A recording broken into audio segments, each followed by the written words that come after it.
lông khan sung dung tvi ga karak tàu zawn an theithiam lau ka khuaruah mi na bang lau tiah in tan san men Umhar lawnglawng in karak mi pakhat kan hina rak pra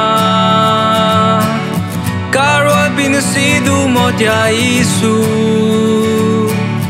kan ko mau nom na phunphun kan tuah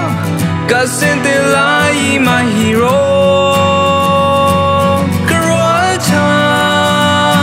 raltha amma hngakchiat zawn ralo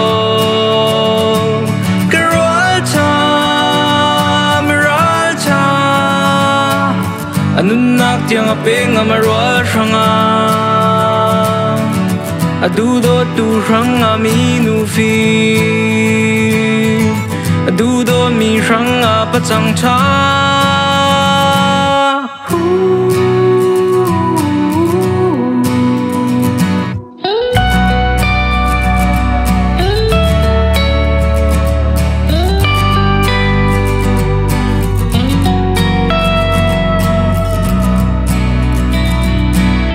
kumkul hoan khat karakim thang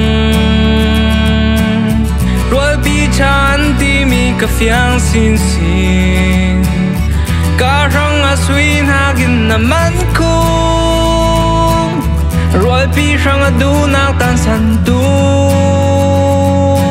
raltha raltha amma hngakchiat zawn ralo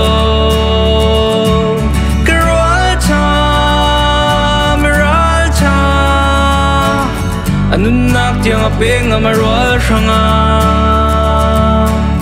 adudo tu rangah mi nufi adudo mi rangah pachang cha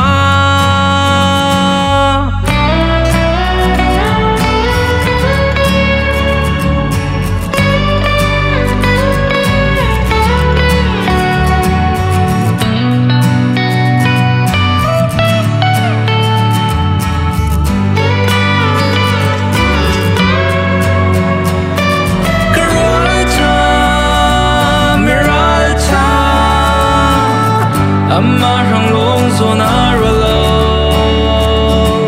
raltha raltha nunnak tiang apeng amarual rangah adudo tu rangah mi nufi adudo mi rangah pachang cha